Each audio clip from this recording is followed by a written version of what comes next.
जय हिंद विद्यार्थियों, क्या हाल चाल? सब बढ़िया। चलते हैं आज की बेहतरीन सी क्लास की ओर, क्योंकि आज की क्लास जानदार शानदार होने का कार्य करेगी। क्योंकि मैंने पिछली वीडियो में आपको जैन धर्म तथा बौद्ध जैन धर्म के बारे में बता चुका हूँ। बौद्ध धर्म के बारे में भी महत्वपूर्ण जानकारी देने का कार्य किया था। बौद्ध धर्म के बारे में मैंने आपको बताया था किस प्रकार उन्होंने अंगुलीमाल डाकू को सादगी यानी बौद्ध धर्म को अपनाना बौद्ध धर्म को अपनाया। ठीक है ना, अंगुलीमाल डाकू ने बौद्ध धर्म को अपनाया, किस प्रकार की चीज़ें नहीं, सारी चीज़ों के बारे में मैंने आपको पिछली वीडियो में बता चुका हूँ।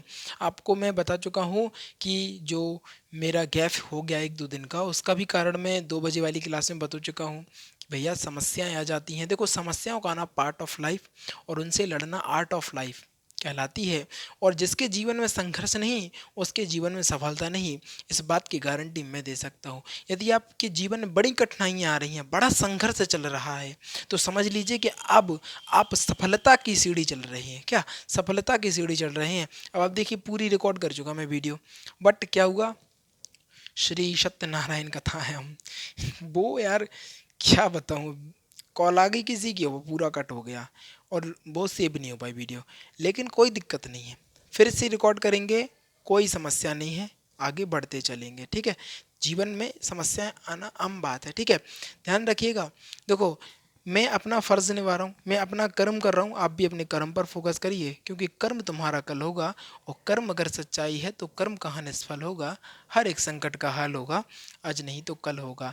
लोहा जितना तपता है उतनी ही ताकत भरता है, सोने को जितनी आग लगे वो उतना खूब निखरता है, हीरे में जितनी धार लगे वो उतना खूब चमकता है। और मिट्टी का बर्तन पकता है ना, तब धुन पर खूब खनकता है। और साहब हम क्या कहना सर? साहब कहना सर, अगर सूरज जैसा बनना है, कहना साहब, अगर सूरज जैसा बनना है तो सूरज जितना जलना होगा, और नदियों सा आदर पाना है तो पर्वत छोड़ निकलना होगा। और कहना सर, हम आदम के बेटे हैं, क्यों सोचे राह सरल होगा? कुछ वक्त लगेगा, लेकिन संघर्ष जरूर सफल होगा। हर एक संकट का हल होगा, हर एक संकट का हल होगा, आज नहीं तो कल होगा। ये पंक्तियां होती ना, अंदर से मोटिवेट करती हैं। क्या? अंदर से मोटिवेट करती है, अंदर से मोटिवेशन लाती है। ठीक है, चलेंगे आगे की क्लास की ओर।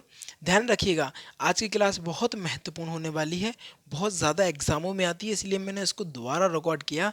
मैंने कि नहीं, बच्चों के भविष्य के साथ खिलवाड़ में नहीं कर सकता हूँ। और आप बताइएगा मुझे कि आज की जो फिजिक्स वाले जो सर ने आज की क्लास ली थी, कितनी बेहतरीन थी, लाजवाब थी कि नहीं? और जल्दी से कमेंट करके बताइए, क्योंकि वो सर का एक्सपीरियंस है ना, कच्छ अव्वल लेवल पे बहुत बेहतरीन से सर हैं। ठीक है, तो बिल्कुल ध्यान रखिएगा, आराम से पढ़ेंगे ना तो सिलेक्शन 2023 के अंतिम अंतिम तक फ्यूचर एकेडमी आपको दिलाकर रहेगी, इस बात की गारंटी मैं दे रहा हूँ। यहाँ से मैं दे रहा हूँ, बशर्ते आपको फोकस करना पड़ेगा डेली रिवीजन तथा वीकली रिवीजन पर, क्योंकि वही महत्वपूर्ण है। क्या है भैया जी? वही महत्वपूर्ण है, क्योंकि आप रिवीजन नहीं करेंगे तो जीवन में कुछ नहीं बचेगा शेष। क्या? कुछ नहीं बचेगा शेष, फिर आप नहीं कह पाएंगे कि अब जो शेष वही विशेष, क्योंकि कुछ बचेगा ही नहीं। क्योंकि ये समय है ना, समय को आप मुट्ठी में बंद नहीं कर सकते, ये ऐसे फिसलता है जैसे मुट्ठी में से रेत, इस प्रकार फिसलता चला जाता है समय, हमें पता ही नहीं चलता यार कब हम ओवर एज हो गए। इसलिए समय को बर्बाद नहीं करना है, पूरा फोकस पढ़ने पर करना है, क्योंकि पूरा फाउंडेशन बैच फ्री में दिया जा रहा है, कोई नहीं देगा। मैं आपको बता दूं कि मैंने पूरा बाहुबली बैच में बायोलॉजी का पूरा संग्रह आपको फाउंडेशन बैच पूरा फ्री में पढ़ा दिया। कोई नहीं पढ़ाएगा भैया जी, कोई भी नहीं पढ़ाएगा, मैंने पढ़ा दिया पूरा, मुझे पैसे से कुछ नहीं करना। मैंने मैंने को सिर्फ अपना अपने विद्यार्थियों को एक अच्छे से मुकाम पर लाना है, और कुछ भी नहीं करना है। आप लोग अच्छे मुकाम पर पहुंच जाएंगे, मैं समझ जाऊंगा कि मेरी सफलता मुझे मिल गई। आप लोगों के भविष्य के लिए, सिर्फ आप लोगों के भविष्य के, आप सफल होंगे तो हम सफल अपने आप हो जाएंगे। अगर एक बच्चा आगे कहेगा सर आपकी वजह से हमारी जॉब लग गई, तो पता वो सेटिस्फेक्शन, एक खुशी ना अपर लेवल पे होती है, बहुत आनंद इतनी किसी की मदद करने के बाद जो खुशी होती है ना, वो खुशी यार, वो पिज़्ज़ा बर्गर चाउमीन डोसा किसी को पार्टी देने से कभी नहीं मिल सकती, कभी भी नहीं मिलेगी।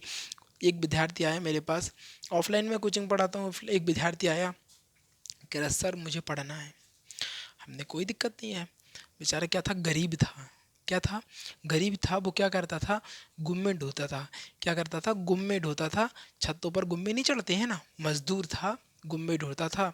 मजदूर तो पढ़ने के लिए पैसा कमाना पड़ता था, इसलिए मजदूर था तो वो सोना क्या था, वो सोना था, खरा सोना। पढ़ने में बहुत होशियार विद्यार्थी था।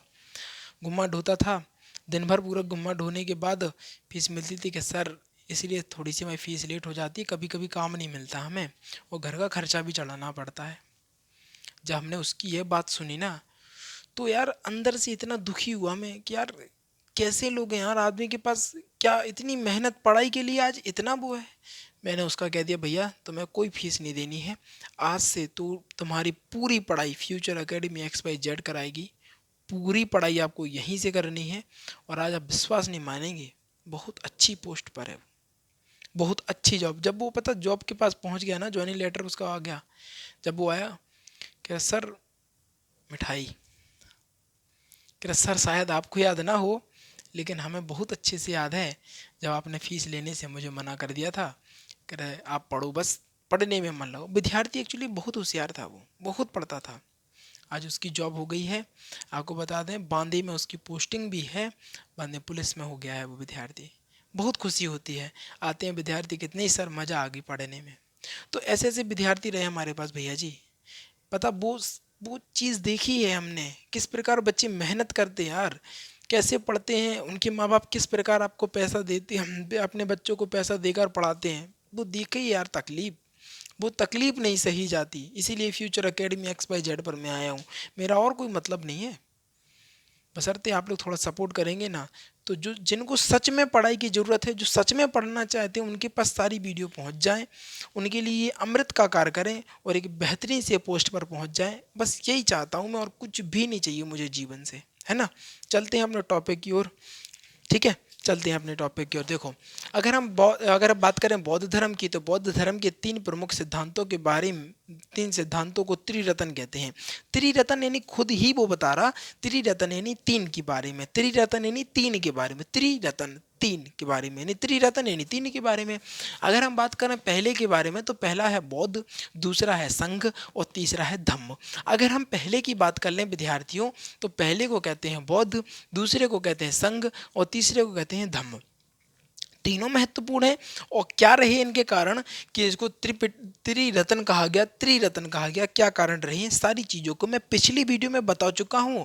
आप जाइए प्लेलिस्ट में जाकर देखिएगा, पूरे बौद्ध धर्म को मैंने क्रमबद्ध तरीके से प्लेलिस्ट में सजाने का कार्य किया है, जिससे कि आपको तनक इतनी सी भी समस्या नहीं होना चाहिए, है ना। समस्याएं नहीं होना चाहिए जीवन में, क्योंकि समस्याएं पहले ही से यार इतनी बढ़ी पड़ी हैं, और एक और ये समस्या, तो समस्या ना हो, जितनी कम हो सकती है मैं करना आपके लिए कर सकता हूँ।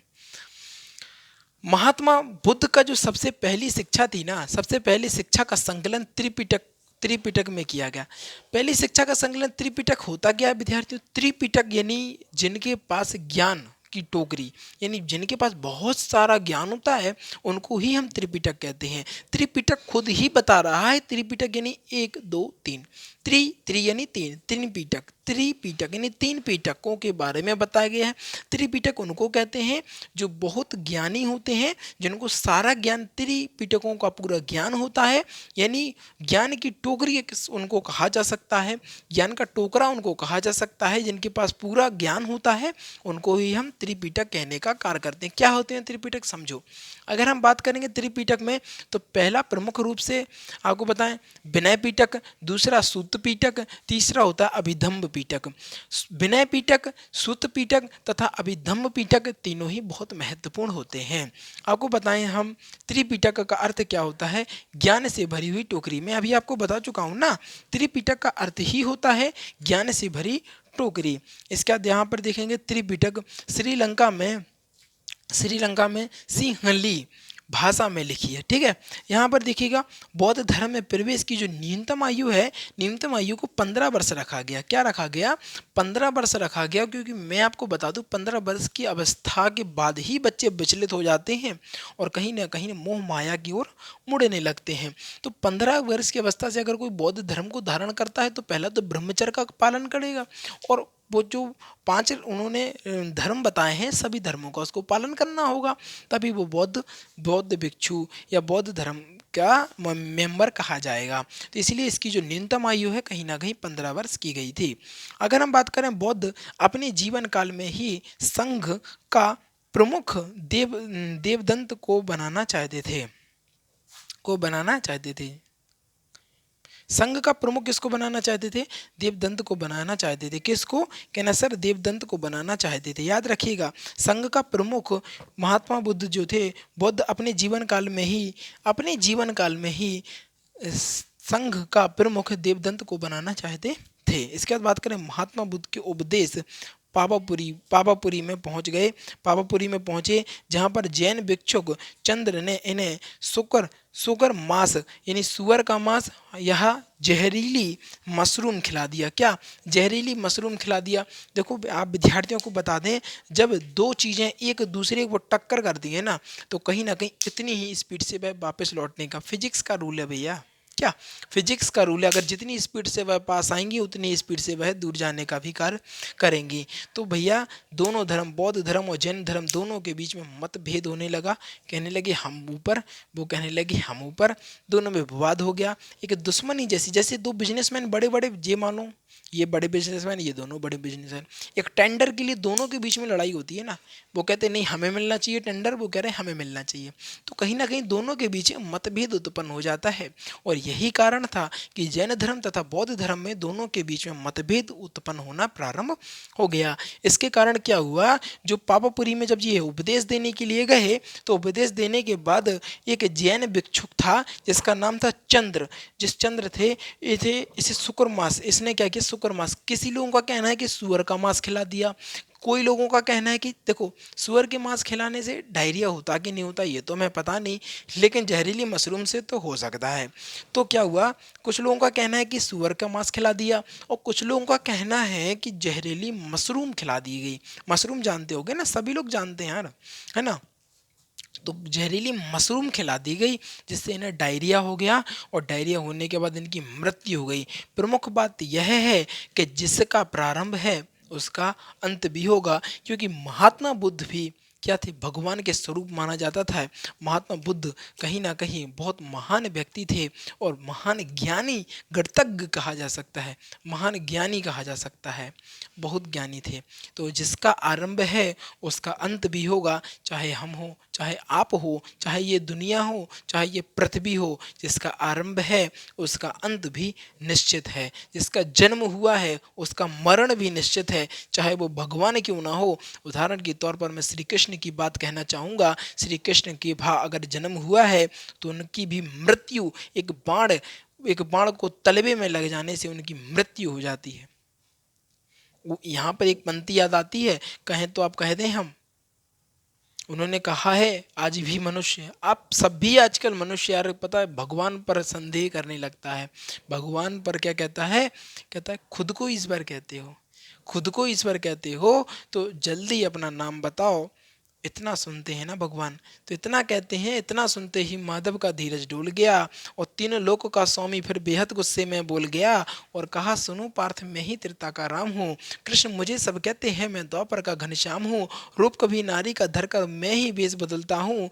धर्म बचाने की खातिर मैं अनगिन भेष बदलता हूँ। विष्णु रूप के दसम रूप में परशुराम मत वाला हूँ। नाग कालिया के फन पे मैं मर्दन करने वाला हूँ। बाकासुर और भैंसासुर को मैंने जिंदा गाड़ दिया। क्या? बाकासुर और भैंसासुर को मैंने जिंदा गाड़ दिया और धर्म बचाने की खातिर हिरण्यकश्यप फाड़ दिया। कैसी लगी पंक्तियाँ बताइएगा जरूर, ठीक है। और आज की क्लास कैसी थी बताइए। और फिजिक्स वाले सर कितने बेहतरीन लगे, क्या आपका ओपिनियन रहा, जल्दी से जाइए कमेंट में बता दीजिएगा, ठीक है। इस साथ वीडियो को समाप्त करना चाहूँगा। जो विद्यार्थी नए हैं जल्दी से वीडियो को लाइक कर दीजिएगा, चैनल को सब्सक्राइब कर लीजिएगा और शेयर करके आइएगा अपने यार दोस्तों और चाहने वालों के साथ, क्योंकि आज की जो वीडियो थी कहीं ना कहीं बेहतरीन, गजब और लाजवाब होने का कार्य कर रही थी। इन चंद शब्दों के साथ विदा लेना चाहूँगा। जीवन में आनंदित रहिएगा और आगे बढ़ते रहिएगा। Thanks for watching. और इसका स्क्रीनशॉट ले लीजिएगा, स्क्रीनशॉट ले लो विद्यार्थियों जल्दी से, है ना, जल्दी करो। देखो महत्वपूर्ण है ये भी चीज़, क्या ये चीज़ भी बहुत महत्वपूर्ण है। इसका स्क्रीनशॉट जल्दी से ले लो, क्योंकि देखो जीवन में यही तो शेष बचा है, अब पढ़ना ही तो है। स्क्रीनशॉट लो जल्दी से इसका।